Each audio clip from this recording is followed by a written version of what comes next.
5, 4, 3, 2, 1.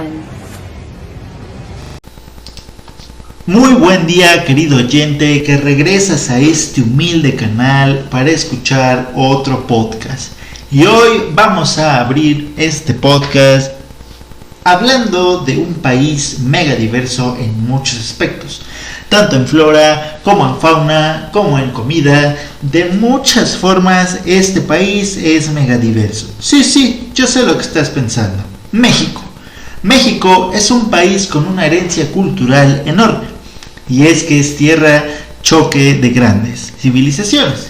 Gran parte de las leyendas que forman parte de esta herencia cultural tienen sus orígenes en la América precolombina, la cual ha dejado un gran legado gracias a la tradición oral. La misticidad que envuelve a la mayoría de las leyendas tradicionales de México es innegable, pues no es fácil. Tampoco es fácil creer en su veracidad total, pero sí tienen elementos que podrían serlo. En este podcast vamos a conocer 10 grandes leyendas de México, cortas, pero de carácter folclórico, que debes conocer, ya sea que tú seas de México o que vayas a visitarlo. Las 10 mejores leyendas cortas de México. La cantidad de leyendas que existen en México es muy alta y rica, dada la antigüedad y fusión de culturas propias del país, pero veremos que aparecen en ellas muchos fantasmas y apariciones. Los espectros en general abundan en las historias, pero también hay otros protagonistas como personajes mitológicos o sitios embrujados. Comprobaremos también el pasado prehispánico siempre acaba bañando de misticismo estas leyendas. Veremos entonces en este podcast historias que sin duda alguna son grandes leyendas, cortas pero folclóricas mexicanas. La número 1, el puente del clérigo. En el siglo XIX, un caballero portugués, Duarte de la Sarraza, cortejaba con doña Margarita Jauregui. El tío de ella era un sacerdote bastante protector, y más cuando se enteró de que Duarte se había casado 2 veces y tenía deudas. Duarte, en un encuentro airado con el sacerdote, acabó clavándole un puñal en la frente y tirándolo al río. Después de esconderse durante meses, un día en el que iba a ver a su amada, tuvo que pasar por el puente. A la mañana siguiente se encontró su cadáver con cara de terror junto a un esqueleto que lo estaba estrangulando. Tenía un puñal clavado en el cráneo. El número 2, el Callejón del Diablo.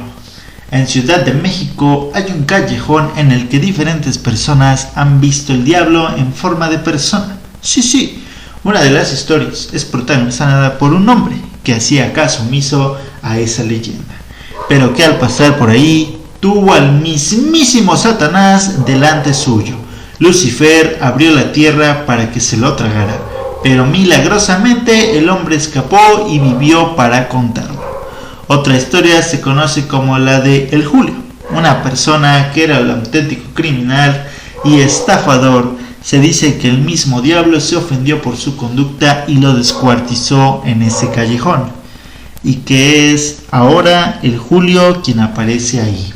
El número 3, uno bastante hablado ya en este podcast y en otros más atrás, La Llorona. La leyenda de La Llorona es muy conocida en México y tiene como protagonista un fantasma de una mujer y su profundo pesar.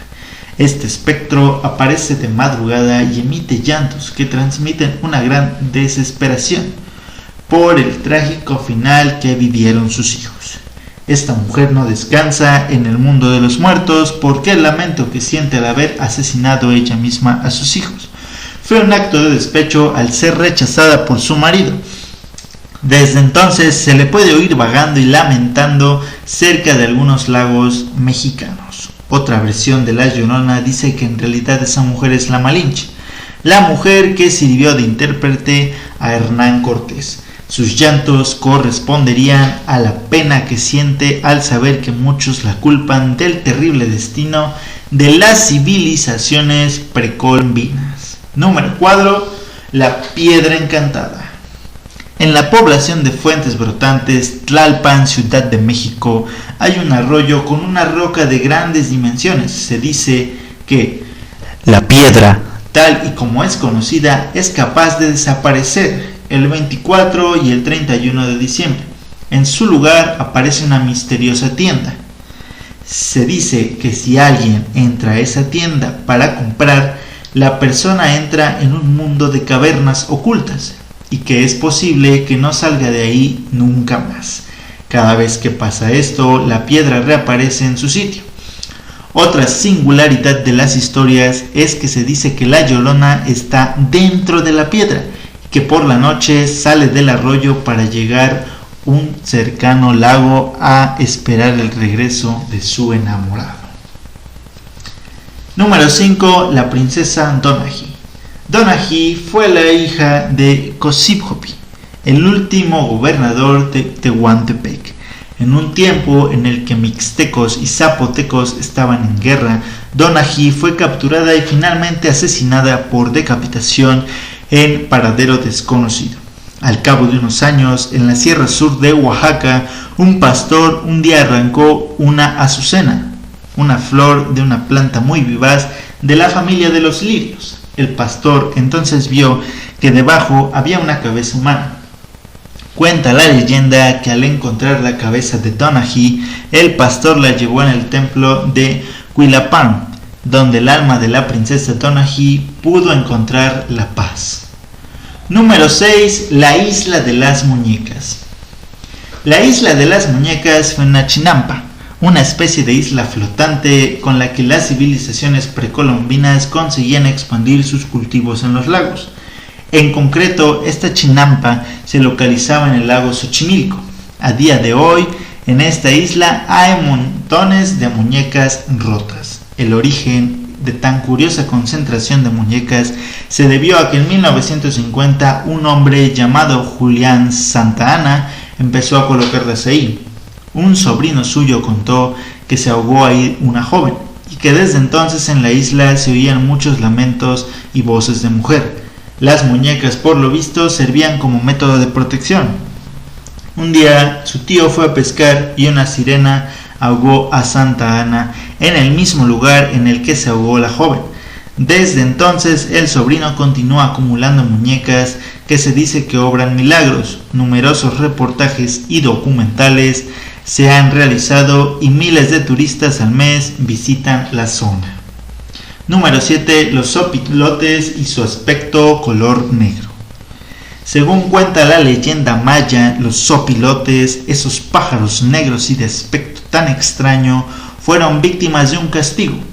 Una vez tuvieron un colorido y vistoso plumaje, pero sufrieron la ira del rey Uxmal. Ese importante rey una vez organizó un gran festejo, pero al entrar al palacio para llamar a los invitados, toda la comida quedó sola en la terraza. Esos pájaros, antes conocidos como chón, aprovecharon el descuido para acabar con la comida. Entonces los sacerdotes cogieron a los sopilotes y les quemaron las plumas hasta dejarlas negras como el carbón. Después las cortaron y las molieron, dando lugar a un espeso caldo negro. Ese caldo se vertió sobre otros sopilotes y los sacerdotes hicieron un conjuro. Desde entonces, estos pájaros tienen que avergonzarse de su aspecto. Número 8. Popocatépetl e Iztaccíhuatl. Son el nombre de dos volcanes mexicanos que están juntos en el centro de México. Los nombres pertenecen a un guerrero azteca y a la hija de un jefe de una ciudad azteca. Los dos enamorados, y Popocatépetl le prometió a Iztaccíhuatl volver de una guerra para reunirse con su amada. Había, sin embargo, otro guerrero que estaba enamorado de ella. Este le contó a la chica que Popocatépetl había muerto en la guerra. Tal fue la tristeza de Iztaccíhuatl que se suicidó, y cuando éste llegó, se derrumbó e hizo lo mismo. Los dioses se quedaron tan horrorizados que los reencarnaron en estos dos volcanes. Número 9. Los nahuales. Son personajes que tienen sus orígenes en la América precolombina. Muchos de los dioses de las culturas nativas tenían la capacidad de cambiar de forma y adoptar la de un animal. Se dice que esta capacidad fue adquirida por chamanes y brujos, usando este recurso en beneficio de la sociedad. Es de este modo como las apariciones de los nahuales son concebidos como muy deseables. Estos aparecen en situaciones en las que alguien puede tener alguna necesidad en cuerpos de animales y normalmente lo hace por la noche. Finalmente, Panteón Jardines del Recuerdo. Esta leyenda se sitúa otra vez en Tlalnepantla, Ciudad de México, y su protagonista es el padre Anselmo y la importancia de su figura una vez muerto. Este sacerdote no era mexicano, pero en los últimos 10 años se había dedicado enormemente a la comunidad y era profundamente querido. A los 84 años de edad murió y en su funeral llegó gente de todos los sitios. Trabajadores del cementerio no daban crédito y la tristeza de la muchedumbre era muy profunda. Después de la ceremonia pasaron los días y los sepultureros observaron evidencias de una actividad extraña en la tumba del padre Anselmo.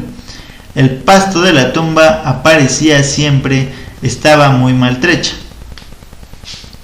Un día, Vicente, uno de los trabajadores, decidió pasar la noche vigilando. Por su sorpresa, vio a sombras que se paraban en la tumba. La bondad del padre Anselmo era tal que aún estaba de servicio para las almas vecinas con las que compartía descanso, que buscaban confesarse con él.